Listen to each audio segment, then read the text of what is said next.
school right across the street when it existed. It was called, of all things, it was called Downtown High. And so, can you imagine what kind of curriculum was at Downtown High? Right? You know what I used to do? I would go to school in my boxer shorts. No tank top, no nothing, and just tennis shoes. I would put the key of my house inside of my sock. So you know what? In the spirit of the barrio, man.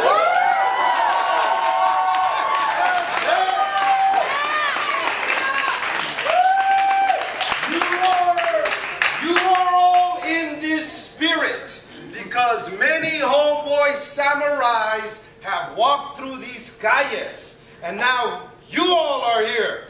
And you know what? Welcome. Welcome, all right? We're going to study right now and absorb and love and learn and share together the Bushido of the barrio, all right? The code of honor of las calles. And you know what? No problem with the mic tonight. I don't think so, huh?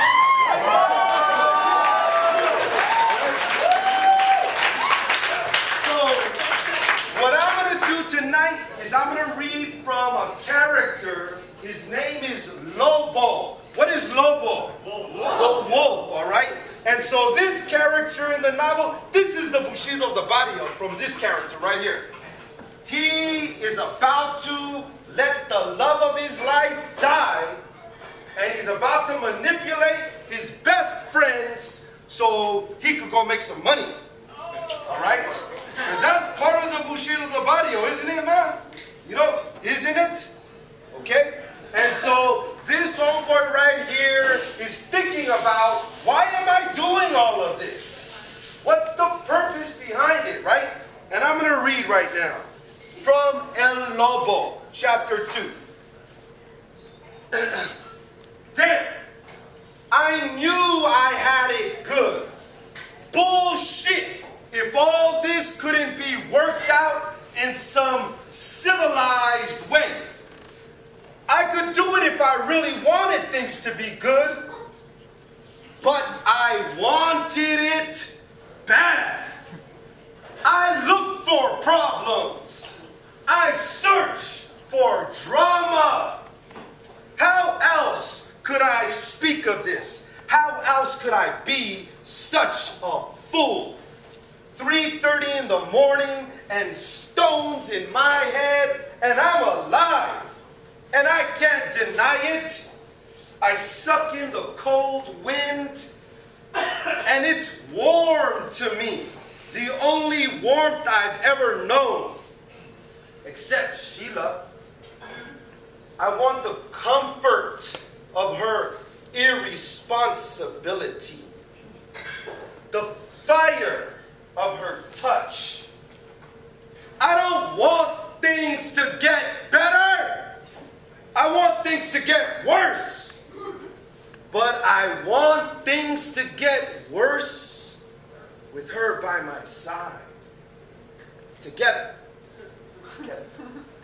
Because I know I've used up all my aces and now all I got is nothing. You hear me? Spacemen, I spoke directly to Toro and Santo, shouted in their faces as their angel dusted out. All I got is nada. Bros, but that's what I offer you. And it's a damn good deal. I don't know what I'm doing, don't know what I'm saying. I know I'll change my mind later, and then I'll despise you all and treat you like shit. Make you go out and rush that next world. Or maybe your asses will get bright and beat me to the punch. Figure shit out and fuck me all up. Or maybe everything will be cool and we'll leave in peace, shaking each other's hands in firme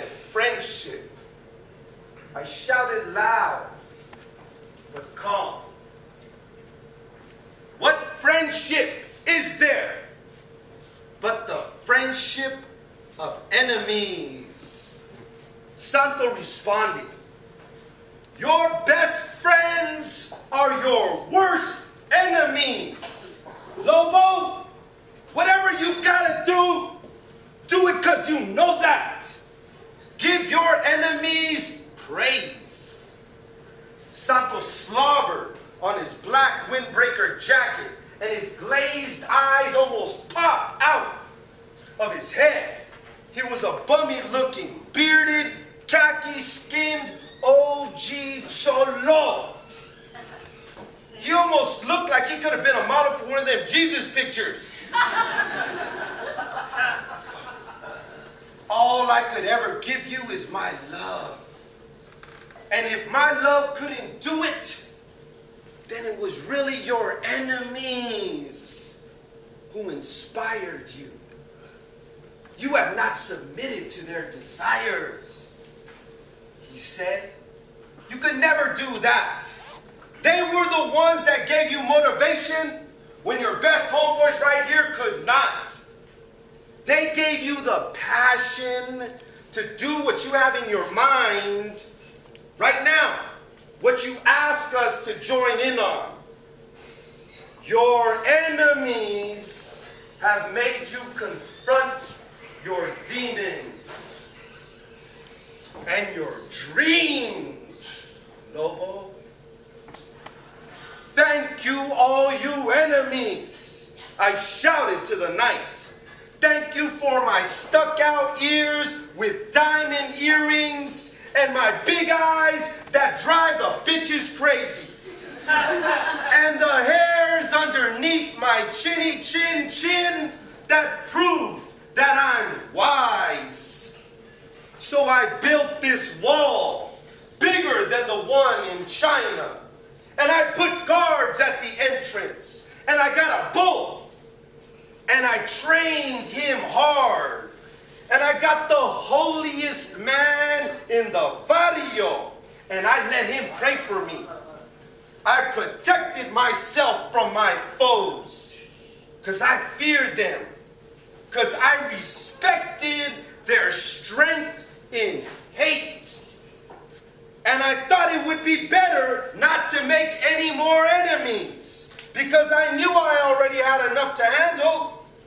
But I opened up my gates. And I let her in. My worst enemy of all. And I let Sheila in. Because it gets lonely inside a king's palace. It gets lonely when all you do is talk to the bull and pray to the saint. It gets sad when you push the ground and smell the roses and you start to think that it's beautiful, but you got no one to sniff with you.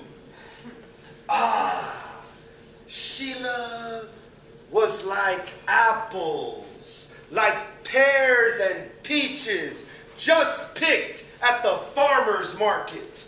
Ones that I didn't inspect, but that were delicious anyway. A poison apple. And I never would regret that juicy bite. We'll never regret breaking down to her. And the only justice I can give her, the only respect I can pay to her, is to use her for something big.